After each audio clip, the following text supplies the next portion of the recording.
है, घर में चलती बोलती लक्ष्मी पानी भरते हैं। ये वो लक्ष्मी नहीं जो नाम की लक्ष्मी है। हमारी शादी हुई और शादी होने के बाद हम आपको, हमारी शादी हुई और शादी होने के बाद हमारे घर में जो महिला सदस्य आई उसका कोई नाम नहीं मालूम। वो कौन सी है, कलावती है, रन्नो है, या देवी है, या सुल्ताना है, या कौन सी वह है, उसका नाम नहीं मालूम होता है। और हमारे घर में जैसे ही आती है तो हमारे परिवार के दोस्त, हमारे लोग, हमारी माताएं बहनें ये कहते हैं घर में आज लक्ष्मी आई। होता है यही दोस्तों। जब ब्याह के आती है, कोई भी महिला सदस्य आती है, कोई भी हो, उसका नाम नहीं लेते, सीधा बोलते हैं घर में आज लक्ष्मी आई। मैं उस लक्ष्मी की बात कर रहा हूं दोस्तों। घर में चलती बोलती लक्ष्मी पानी भरती है, अन्नपूर्णा बनकर खाना खिलाती है, गृह लक्ष्मी बनकर कुटुंब को संभालती है, सरस्वती बनकर बच्चों को शिक्षा देती है, और दुर्गा बनकर संकटों का सामना करती है, काली चंडी बनकर घर का रक्षण करती है दोस्तों। होता है। अम्मा लोग ताली का ही कम बजा रहे हैं, तुम्हारी बड़ी के बजा रहे हैं। वही मो कंजूसी, पैसा थोड़ा नहीं मांग रहे हैं। आप सबके सम्मान और आप सबकी बात है, उसमें भी अगर आप कंजूसी करें तो कुछ भी नहीं। महिला शक्ति का ये सबसे बड़ा प्रमाण है कि एक एक देवी का चरित्र हमारी महिलाओं में 50 देवियों में आता है। कोई लक्ष्मी हो, अन्नपूर्णा होगी, जो ऐसा सारा एक महिला के अंदर ऐसी सारी देवियां आ जाती है दोस्तों। मैं इस चीज को बताता हूं, ये देवियां डंडे मारने लायक नहीं है, डंडे के लिए। इस चीज को बताने की कोशिश कर रहा हूं कि हमारा 50% समाज कहीं ना कहीं दबा है, उसको अगर हम साथ लेके चलेंगे तो हमारा समाज आगे बढ़ेगा। इस चीज को समझाने की कोशिश कर रहा हूं दोस्तों। ये महिला सशक्तिकरण का पाठ है। दुर्गा बनकर संकटों का सामना करती है, काली चंडी बनकर घर का रक्षण करती है। घर की या लक्ष्मी, काली चंडी, दुर्गा, अन्नपूर्णा, सरस्वती पूजने लायक है। इसकी पूजा न सही, कम से कम स्त्री होने का सम्मान जरूरी है। स्त्री होने का सम्मान जरूरी है। इस देवी को मंदिर में नहीं, अपने दिल में संभाल के रखें। मूर्ति की तरह जीवित स्त्री का सम्मान करें, उसे नमन करें, वंदन करें, अभिनंदन करें, या पूजा के योग्य है, इसे पूजनीय बनाए, पूजनीय बनाए, पूजनीय बनाए। दोस्तों, आगे जो मैं बताने जा रहा हूं, इस चीज की गारंटी है। आप अगर जमीन पे बैठे हैं तो आपकी जमीन मिलेगी, इस बात की गारंटी दोस्तों। आप कुर्सी पे बैठे हैं तो आपको लगेगा आपकी जमीन पीछे से हिल रही है, और आपका अगर रोया नहीं खड़ा हो गया, आपको ये लगने नहीं लगा कि सच में सरकार हमारा अनाज लेके जा रही है, सरकार हमारे बच्चों को भूखा मारने की कोशिश कर रही है, सरकार आपकी जमीन हड़पने के चक्कर में है, और सरकार की ये पूंजीपति आपको कहीं का नहीं रखने वाले हैं दोस्तों। इस चीज को समझिएगा, मैं जो बोलने जा रहा हूं, इस चीज को मैं बताने की कोशिश कर रहा हूं। और ये घंटी अगर आपके दिल में नहीं जमी तो मैं ये समझूंगा दोस्तों, मैं आपको समझा नहीं पाया, मैं आपको बता नहीं पाया दोस्तों। एक बार दिल्ली में बैठे हुए उन किसानों के लिए जोरदार तालियां बजाएं जो हमारे आपके लिए वहां पे हैं और हमको आपको जोड़ने की कोशिश कर रहे हैं। यहाँ पे बैठा हुआ हर एक परिवार का सदस्य, छोटा हो चाहे बड़ा, कहीं ना कहीं वो किसानों से जुड़ा हुआ है, कहीं ना कहीं वो किसानी से खाता है, पीता है, रहता है। हर कोई होगा, ऐसा कोई नहीं है जो किसानी से नहीं जुड़ा दोस्तों। इस चीज को समझाने की कोशिश कर रहा हूं कि 4 महीने से अगर दिल्ली में हमारा किसान वहां पे आंदोलन कर रहा है और सरकारें नहीं समझ पा रही, तो कहीं ना कहीं वो किसान को दबाने की कोशिश कर रही और उन पूंजीपतियों को फायदा देने की कोशिश कर रही जो पूंजीपतियों ने कानून बनाया दोस्तों। ये काला कानून आप समझिएगा क्या चीज है, जिसके कारण हमारी 450 से 400 से ज्यादा शहादतें हो चुकी हैं। 400 से ज्यादा किसान दिल्ली और उसके आसपास के बॉर्डर में मर चुका है दोस्तों। उनको नमन, वंदन, अभिनंदन, वो पूजा की योग्य है दोस्तों। हम आप यहाँ पे नहीं गए, लेकिन हम और हमारे जैसे लोग इस चीज को जगाने, इस चीज को बचाने की कोशिश करते हैं कि क्या हो रहा है वहां पे। सरकार आपको समझ क्यों नहीं पा रही, सरकार आपको करने की कोशिश क्यों नहीं कर रही, इस चीज को मैं बताने की कोशिश कर रहा हूं दोस्तों। आपको लगेगा कि आपके बच्चे सच में भूखे मरने वाले हैं दोस्तों, इस चीज को मैं बताने की कोशिश कर रहा हूं। दिल्ली में वो कानून जिसके कारण हमारे किसान धरने, प्रदर्शन और आंदोलन में बैठे हैं, उस कानून को तीसरे भाग को, तीसरे अध्याय को, तीसरे कानून को समझाने की कोशिश कर रहा हूं दोस्तों। वह कानून जो तीसरा कानून है, contract basis agreement, contract basis खेती का दोस्तों।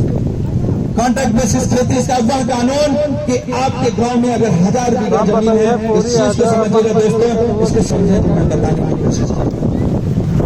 किसान कानून का 3रा अध्याय कॉन्ट्रैक्ट बेसिस खेती। अगर आपके गांव के चारों तरफ 1500 बीघे जमीन है दोस्तों, कंपनी आएगी आपके किसान से, आपसे एग्रीमेंट करेगी, और जब एग्रीमेंट करेगी दोस्तों, सब करेंगे तो आप करेंगे, आप नहीं करेंगे तो सरकार का दबाव आएगा तो करेंगे, और अगर उसके बाद भी नहीं किया तो पुलिस वाले उठा ले जाएंगे, 4 पट्टे मारेंगे, और उसके बाद दूसरे दिन हाथ जोड़ के आप कानून के साथ जाएंगे और बोलेंगे हाँ हम एग्रीमेंट करेंगे। दोस्तों आपको समझाने की कोशिश कर रहा हूं, अगर सरकार की मंशा है 100% एग्रीमेंट हो तो 100% एग्रीमेंट करेंगे आप लोग। इस चीज की बात मैं बताने की कोशिश कर रहा हूं, इस चीज की बात बताने की कोशिश कर रहा हूं। सरकार की मंशा चाहे जो हो, लेकिन पूंजीपतियों की मंशा है आपको लूट ले, आपकी जमीन हड़प ले, आपकी बाजार खत्म कर दे। दोस्तों एग्रीमेंट कर लेंगे, आप सारे लोग एग्रीमेंट हो गए। सरकार की पहली किस्त समझिए,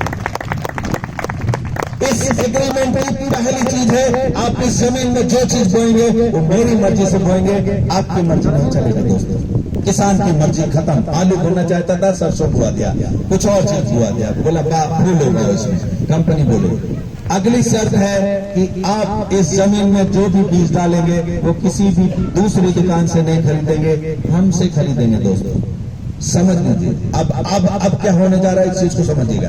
आप अगर कंपनी से खरीदते हैं तो आपका कोई मौर्य बीज भंडार, कोई ठाकुर बीज भंडार, कोई शुक्ला बीज भंडार, कोई राजवंशी बीज भंडार, कोई चौधरी बीज भंडार, ये सब है, ये तो हमारे भाई लोग हैं। इनके यहां से आप बीज नहीं लेंगे तो ये दुकान बंद करके क्या करेंगे? मजदूरी करेंगे दोस्तों, नरेगा करेंगे। इस चीज को मैं बताने की कोशिश कर रहा हूं। दुकान, बीज वाला दुकान अपनी बंद करेगा और चला जाएगा। उसके बाद कंपनी की अगली शर्त होगी कि इस जमीन में जो भी पंपिंग सेट लगाएंगे, जो भी खाद डालेंगे, जो भी कीटनाशक डालेंगे, जो भी चीज उपयोग करेंगे वो हमसे खरीदेंगे, बाजार से नहीं खरीदेंगे। बीज भंडार वाला पहले चला गया था, खाद भंडार वाला भी बंद करेगा दुकान, लोहे वाला अपनी दुकान बंद करेगा, पंपिंग सेट वाला अपनी बंद करेगा, और कीटनाशक वाला अपनी बंद करेगा। ये सब बेरोजगार हो जाएंगे। आदरणीय प्रधानमंत्री श्री नरेंद्र मोदी जी की उस योजना के साथ जुड़ेंगे कि ठेला लगाओ और पकौड़े बेचो। मैं ये बताने की कोशिश कर रहा हूं कि जो होने जा रहा है या जो हो रहा है उस चीज को समझाने की कोशिश कर रहा हूं। दोस्तों ये सब बेरोजगार हो गए, बेचने वाली दुकानें बंद हो गई, आपकी जितने भी बेचने वाली दुकान थी बंद हो गई। अब आप अगली चीज समझिएगा दोस्तों, अगली कंपनी की शर्त है इस खेती में जो जमीन में पैदा होगा वो आपके घर में नहीं जाएगा, वो सीधा कंपनी के गोडाउन में जाएगा। मैं आपको बताने की कोशिश कर रहा हूं कि अगर ये काला कानून पास हो गया तो आपके हमारे बच्चे भूखे मरेंगे। इस बात को बताने की कोशिश कर रहा हूं दोस्तों। अगली कंपनी की शर्त है इसमें जो पैदा होगा वो मेरे गोडाउन में जाएगा, आपके घर में नहीं आएगा। आपके घर में राशन नहीं आया, आपके पड़ोसी के घर में राशन नहीं आया, अड़ोस पड़ोस में कहीं किसी के घर राशन नहीं आया, आपके घर में खाने को नहीं है। इस चीज का अंदाजा लगाइए दोस्तों, समझिएगा जो मैं बोल रहा हूं। अगर आपके घर में राशन नहीं आया, आप लोग अभी क्या करते हैं? आपके घर में गेहूं आया, धान है आपके घर में, उठाया 4 किलो बेच के वो पल्ली डाल के कहीं चौराहे पे या किराए पे बैठता है, उसके यहाँ बेच आते हैं और 100-200 रुपए ले आते हैं, अपने घर का लोन डाल बेचा चलाते हैं। जब आपके घर में राशन नहीं आएगा तो वो पल्ली वाले के पास आप राशन लेकर नहीं जाएंगे और पल्ली वाले के पास राशन नहीं ले जाएंगे तो पल्ली वाला भी पल्ली झाड़ेगा, अपना जाके मजदूरी करेगा। दोस्तों यहां तक तो बहुत सही है, यहां तक ये सही है कि आपके घर परिवार में थोड़ा बहुत खाने पीने का वो होगा, लेकिन कितने दिन तक वो खाएंगे? अब समझिए वो पल्ली वाले के पास राशन नहीं है तो बड़े व्यापारियों के पास राशन नहीं पहुंचेगा और उससे बड़े व्यापारी पर गड़बड़ हो जाएंगे। और जब बड़े व्यापारियों के पास राशन नहीं आएगा तो आपके कस्बे और शहर से राशन खत्म हो जाएगा। दोस्तों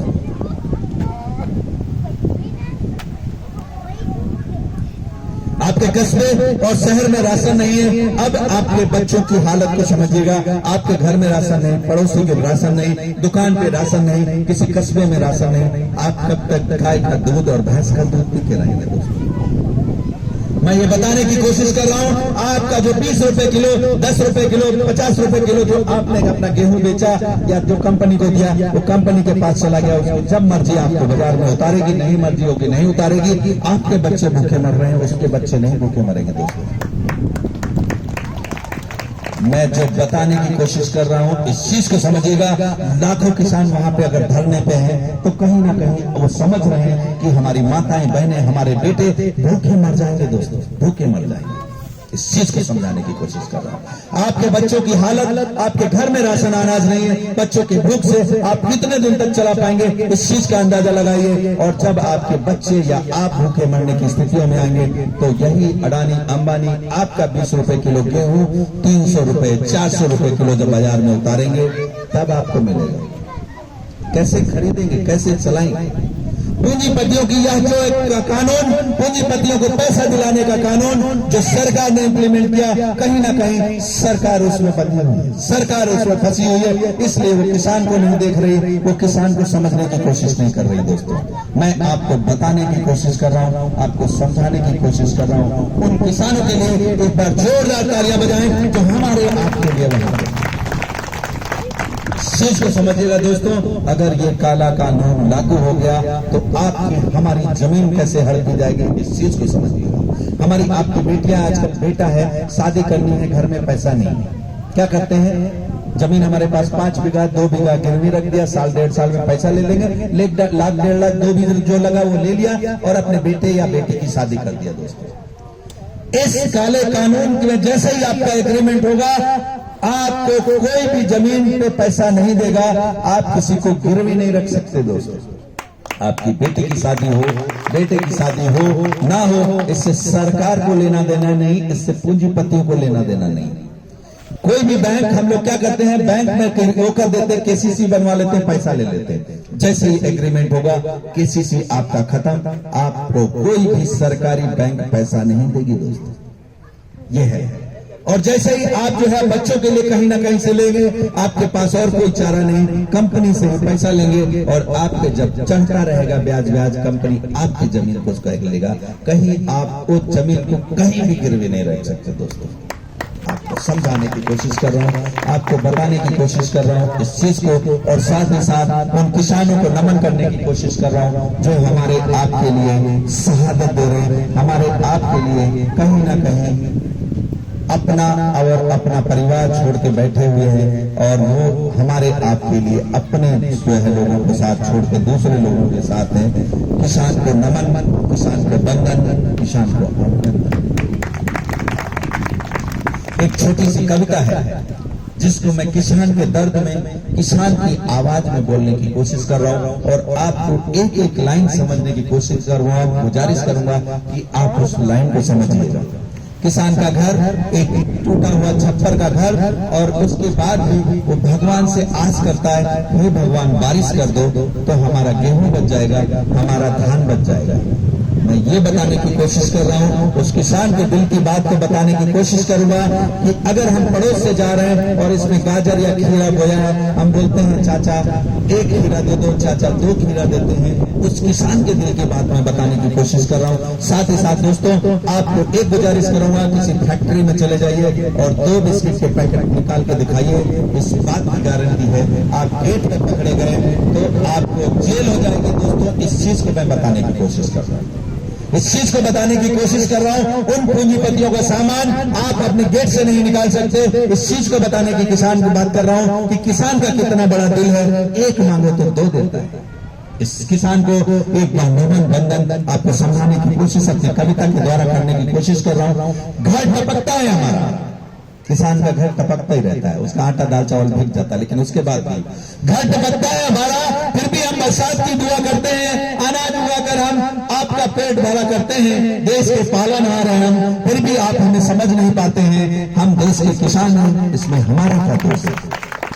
हमारा क्या दोष है भैया? हम किसान हैं, तुम हमको समझे नहीं पा रहे। पौने 4 महीने से हम हड़ताल कर रहे हैं, आंदोलन कर रहे हैं, तुमको यही नहीं समझ में आ रहा कि हम क्या कर रहे हैं? कहीं ना कहीं उन पूंजीपतियों से बिके हुए हैं। इस चीज को बताने की कोशिश कर रहा हूं, कहीं ना कहीं वो पूंजीपतियों को समझ नहीं पा रहे या हमको नहीं समझ पा रहे। देश के पालनहार हैं हम, फिर भी आप हमें दुत्कारा करते हैं। इस देश के किसान हैं हम, इसमें हमारा क्या दोष है कि आप हमें समझ नहीं पाते हैं? छोटा सा घराना है हमारा, जिसे आप कोल्ड रूम कहते हैं। व्यापारी नहीं है हम, इस देश के किसान हैं हम, व्यापारी नहीं। जरा मुझसे एक बार किसान बोल कर तो देखो, जरा मुझसे एक बार किसान गरीब की तस्वीर, जी हाँ, फटे हाल, चीड़ सीड़, इकहरे बदन वाला, लगता तो जरूर गरीब है, लेकिन इसकी आंख में करुणा, प्यार और संतोष का भाव हमेशा भरा रहता है। एक मांगो तो 2 देगा, ये किसान है। एक मांगो तो 4 देगा, ये किसान है। ये दिल भरा हुआ है, इसलिए वो सोचता नहीं है। वो पूंजीपतियों की तरह नहीं सोचता कि 2 बिस्किट के पैकेट चले जाएंगे तो मेरा कोई नुकसान नहीं होगा, वो नहीं सोचता। जरा मुझसे एक बार किसान बोलकर देखो, बन जाएगी आंखों में गरीब की तस्वीर, जी हाँ, फटे हाल, चीड़ सीड़, करे बदन वाला, लगता तो जरूर गरीब है, इसकी आंख में प्यार, संतोष और करुणा का भाव भरा रहता है। जी हाँ, मैं हूँ इस देश का किसान, जी हाँ, मैं हूँ इस देश का किसान। अडानी अंबानी कोई आपके अपने खेत में ले जाके ट्रैक्टर नहीं चलाते।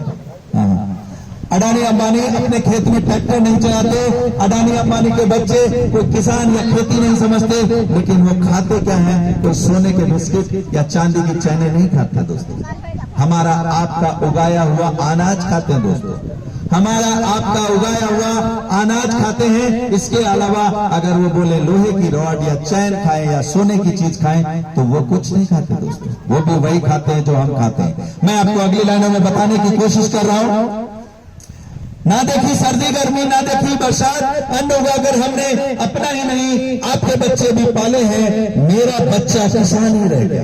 किसान के दर्द को समझिएगा दोस्तों, इस चीज को समझिएगा क्या मैं बताने जा रहा हूं। मेरा बच्चा किसान ही रह गया, आपका बच्चा बना डीएम, कलेक्टर, जज और अफसर। क्यों भाई? किसान का बेटा पढ़ता नहीं, किसान का बेटा पढ़ता है, लेकिन उसको वो चीजें नहीं है जो चीजें हम और आपके पास है। हमारे पास पैसे की कमी है, उनके पास पैसे की कमी नहीं है। इस चीज को मैं बताने की कोशिश कर रहा हूँ, इस चीज को समझाने की कोशिश कर रहा हूँ।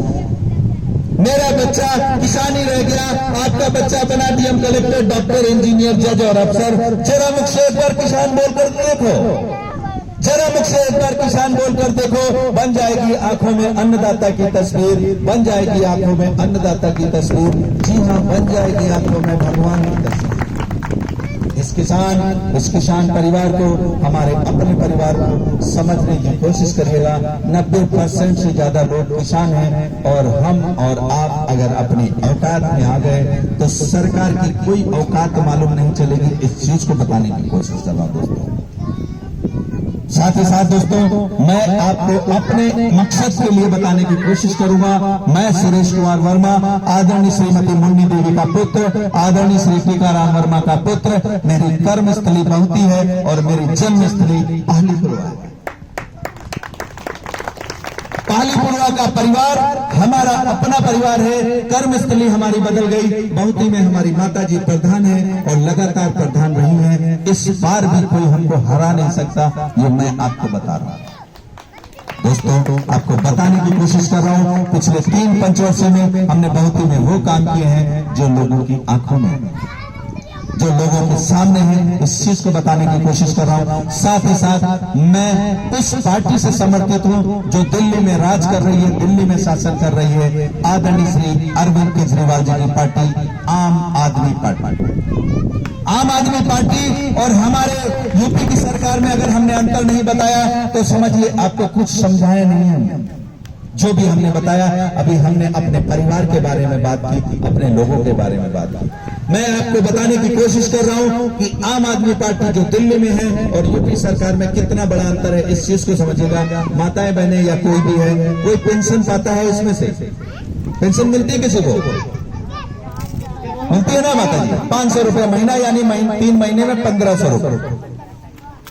योगी जी की सरकार 3 महीने में 1500 रुपए देती है, और आदरणीय श्री अरविंद केजरीवाल की सरकार 3 महीने में 750 रुपए देती है दोस्तों। ये पेंशन है,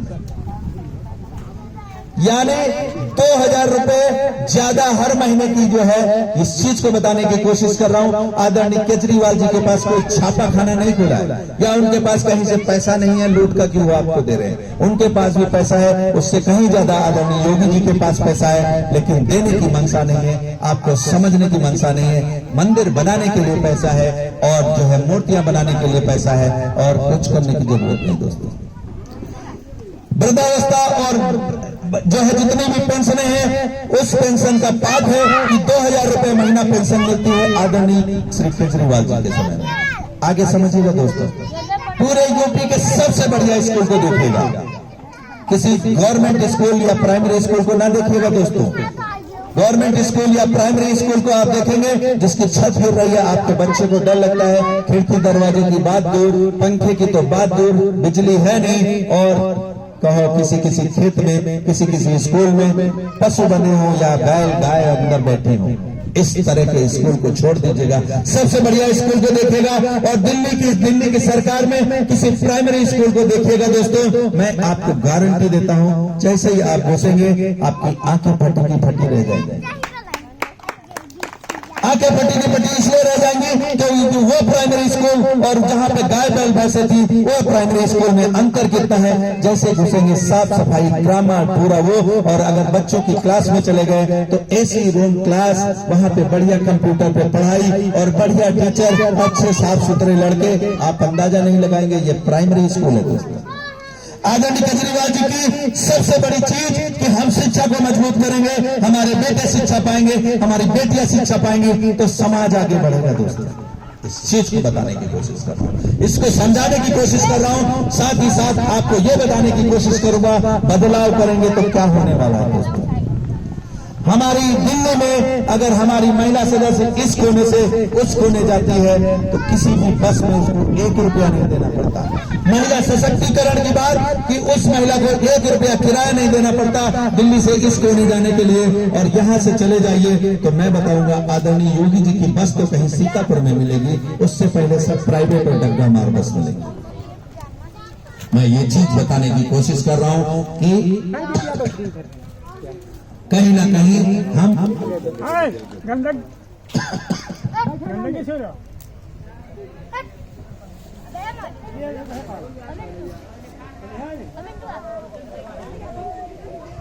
महिला सशक्तिकरण, बच्चों की शिक्षा, जो हमारे अपने आप का जो समाज में, जो पहले भाषण में मैंने बताया, शुरुआती चीज में बताया कि हम शिक्षा को नहीं पकड़ पाते और हमारी सरकारें नहीं चाहती, यही चीज मैं आदरणीय केजरीवाल जी में देख रहा हूं और इसलिए उनका मुरीद हूं, इसलिए उनकी पार्टी में शिक्षा का वो रोशनी, शिक्षा की वो रोशनी उन्होंने जो दिल्ली में जगाई है वो विश्व स्तरीय है। वो दूसरे देश के लोग आते हैं कि केजरीवाल जी ने ये क्या किया, दूसरे देश के लोग आते हैं कि महिला सशक्तिकरण का पाठ क्या है, इस चीज को समझने की कोशिश करते हैं। आपको दोस्तों और बताता हूं, आपके गांव में अगर बिजली है और किसी ने कनेक्शन लिया है तो समझिए, उस चीज को समझाने की कोशिश कर रहा हूं कि बिजली का बिल अगर आपका बढ़ जाता है तो समझिए आपकी आरसी कट जाती है, आपके घर में खाने को नहीं, और बिजली का बिल आया 10,000, 15,000, 20,000, 50,000, आपकी आरसी कटी, पुलिस वाला यहाँ आया, आप घर छोड़ के भाग जाते हैं।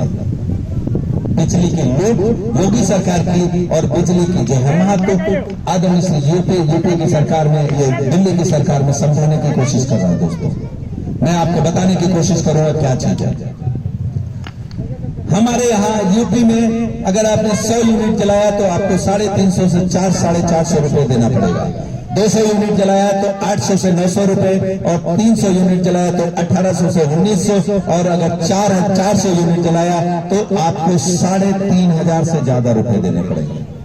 400 यूनिट का यूपी सरकार 3.5, बच्चे लोग अपनी जगह बैठेगा, उठेगा नहीं, आपको वहीं मिलेगा, बैठे रहे, कोई उठेगा नहीं, दूसरी जगह ना जाओ। 3,500 रुपए आपको 400 यूनिट का यूपी सरकार में देना पड़ेगा। दिल्ली सरकार की बात समझिएगा, अगर आपने 200 यूनिट जलाया तो 1 रुपया नहीं है दोस्तों, और अगर 300 यूनिट से 400 यूनिट जला दिया तो उसमें से भी 100 यूनिट माफ, यानी आपको केवल 100 यूनिट का पैसा पड़ेगा। 400 यूनिट में आपको पैसा पड़ेगा 350 से 450, और वहीं 400 यूनिट आदरणीय श्री योगी जी के यहाँ 3500 रुपए। लुटेरे बैठे हैं क्या, डाकू बैठे हैं, इस चीज का अंदाजा लगा रहा हूं। 10 गुना ज्यादा आप यूपी सरकार पैसा हमसे ले रही है, वही दिल्ली सरकार यूपी से बिजली खरीदती है और हमको देती है तो हमसे 10 गुना कम लेती है। इन डाकुओं की सरकार को समझिएगा, इन लुटेरों की सरकार को समझने की कोशिश करिएगा। इस चीज को मैं बताने की कोशिश कर रहा हूं, कहीं ना कहीं हमारे साथ लूट हो रही है, इस चीज को बताने की कोशिश कर रहा हूं। साथ ही साथ दोस्तों मैं आपसे अपील करूंगा कि अगर आपके दिल को हमने झनकारा है, आपके दिल से जुड़ने की कोशिश की है, तो आप मुझे यानी मेरी माता जी को वोट दीजिएगा और उन्हें समर्थन दीजिएगा। मैं सुरेश कुमार वर्मा आदरणीय श्री मुन्नी देवी जी के लिए आप सबसे वोट की अपील करता हूं और आप सबसे भावनात्मक रूप से जुड़ने की कोशिश करूंगा और साथ ही साथ आप सबको एश्योर करता हूं, आप सबको बताने की कोशिश कर रहा हूं कि जब भी हम जीतेंगे आपके दरवाजे पे पहले आएंगे दोस्तों। और इस बात की गारंटी है कि 2 महीने में एक बार हम आपके दरवाजे पे आएंगे। अपने समाज को कैसे ऊपर ले जाना है ये चीज बताने के लिए, अपनी राजनीति करने के लिए नहीं आएंगे दोस्तों। अपने लोगों से जुड़ने की कोशिश करेंगे, अपने लोगों को बताने की कोशिश करेंगे कि हम आप कहाँ पे हैं, हमारा आपका समाज उस चीज को समझने की कोशिश क्यों नहीं करता जो हम अपने समाज को आगे ले जाने की बात करते हैं। मैं इस चीज को बताने की कोशिश करूंगा कि क्या चीज है कि हमें अपने समाज को आगे बढ़ाना है। इन सब चीजों के साथ में जोड़ने की कोशिश करूंगा दोस्तों, आपको बताने की कोशिश करूंगा कि कैसे हमारा और हमारा समाज आगे बढ़ेगा, कैसे हम लोग आगे बढ़ेंगे, इस चीज को समझाने की कोशिश करूंगा दोस्तों। महिला सशक्तिकरण अगर हम सोचते हैं तो हम साथ ही साथ आपको एक चीज बता दे रहे हैं, हमारे समाज में महिलाओं के साथ बहुत ज्यादती होती है।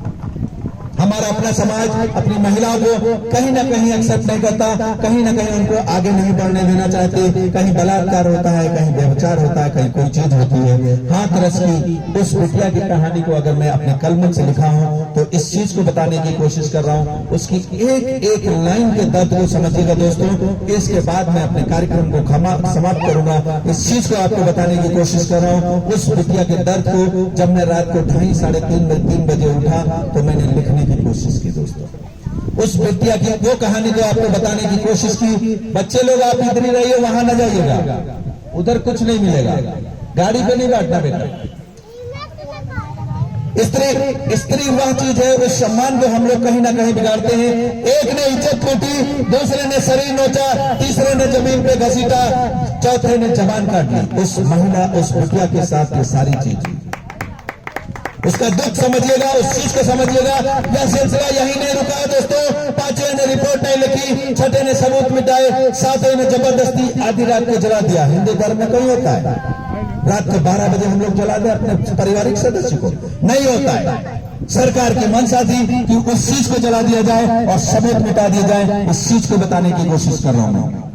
7वें ने जबरदस्ती आधी रात को जला दिया, 8वें ने घर वालों को धमकाया, 9वें ने कमर न करके केवल टीआरपी बढ़ाई, 10वां बोला आपके राज्य में भी तो रेप हुआ, वहां क्यों नहीं जाते, 11वें ने गर्दन उचकाई। यह सब राजनीतिक मामला है, इससे मेरे को क्या लेना देना। और इस तरह बारी बारी से सबने बलात्कार किया। आज तक दोषी का कुछ नहीं हुआ, आज तक दोषी का कुछ नहीं हुआ। यही है महिला नारी की सुनवाई, यही है महिलाओं की सुनवाई। माता जी 2 मिनट बैठो, जाओ ना, 2 मिनट बैठो, बस खत्म, इसके बाद खत्म। बिटिया लाओ, रजिस्टर लाओ बच्चों। मैं आपको एक चीज और बोल के जा रहा हूं। आपके घर में कोई बड़ा आएगा और बोलेगा, विधायक आ गए, मंत्री आ गए, कोई बड़ा आदमी आया और बोला भैया हमारा बेटवा खड़ा है, हमारे फूफा खड़े हैं, हमारे फूफा की लड़का खड़ा है, हमारी बहन खड़ी है, हमारी मातारी खड़ी है, इनका सबका बांट दे दो। और आप दे देते हो क्योंकि बड़ा आदमी है। और आप इस चीज को समझिए, जैसे उसने दिया वो बन गया। उसके बाद दूसरी बार आया, इस बार हमारा ये खड़ा है, आपने उसके कहने पे फिर वोट दे दिया। आपको लगेगा क्या वो नेता आपकी बात मानेगा? वो नेता आपकी बात नहीं मानेगा, क्योंकि इसका कारण मैं बता दूं, वो नेता आपसे डरता ही नहीं। वो आप कहने से, एक बार कहने से आप उसको वोट डालाते हैं तो बोलेगा इनकी जरूरत ही क्या है, इनको ऐसे पड़ा रहे तो ये अच्छे। मैं आपको बताने की कोशिश कर रहा हूं कि बदलाव करिए, और जब बदलाव करेंगे तो नेता के दिमाग में डर आएगा, नेता को डर लगेगा। अगर हम इनको बदलेंगे नहीं, हम इनको काम नहीं करेंगे तो ये हमको उठा के पलट देंगे और 5-6 साल पूछेंगे नहीं। दोस्तों इस चीज को बताने की कोशिश कर रहा हूं मैं, इस चीज को समझाने की कोशिश कर रहा हूं कि बदलाव के साथ रहिए, और बदलाव आएगा तो आपका समाज बढ़ेगा। बदलाव कैसे आता आप समझिए, आपके गांव में नाली बन गई, बदलाव आ गया। आपका उत्थान हो गया।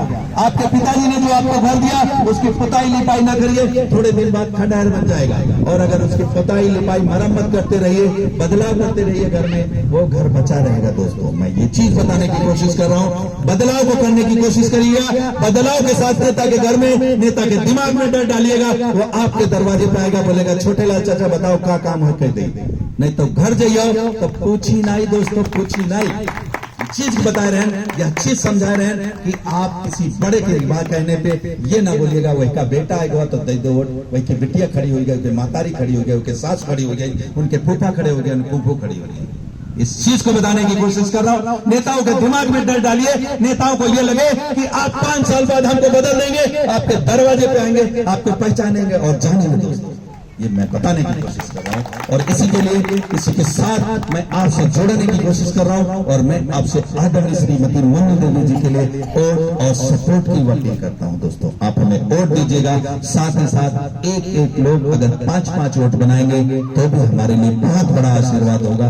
आपका सपोर्ट हमको चाहिए। दोस्तों इन सब चीजों के लिए सबसे बड़े आप सबका धन्यवाद, आप सबका बहुत बहुत धन्यवाद। और आज के इस कार्यक्रम के आयोजक आदरणीय श्री राकेश कुमार जी एवं नेताजी, आपके लिए एक बार जोरदार तालियां बजाएं, जिन्होंने हमको अपना आंगन दिया, आपके अपने आंगन में हमको जगह दी, हमसे और आपसे बात करने की कोशिश करवाई, बात करवाने की कोशिश करवाई। उनको बहुत बड़ा नमन, वंदन, अभिनंदन। और साथ ही साथ श्री छटकन जी जो इस कार्यक्रम की अध्यक्षता कर रहे हैं, डॉक्टर कमलेश जी, एक बार उनके लिए जोरदार तालियां बजाएं, जो हमारे सहयोगी हैं, हमारे साथ हैं।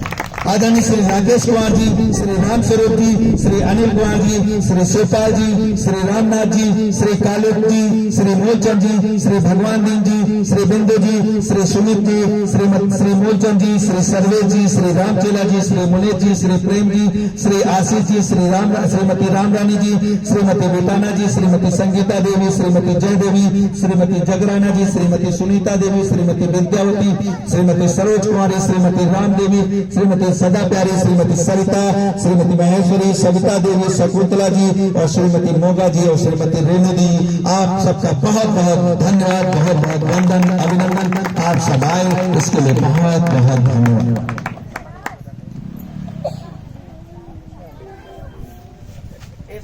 इस सारी चीजों को लिखने के लिए एक बार उस बिटिया के लिए जोरदार तालियां बजाएं, शिखा राजवंशी के लिए। उनके माँ बाप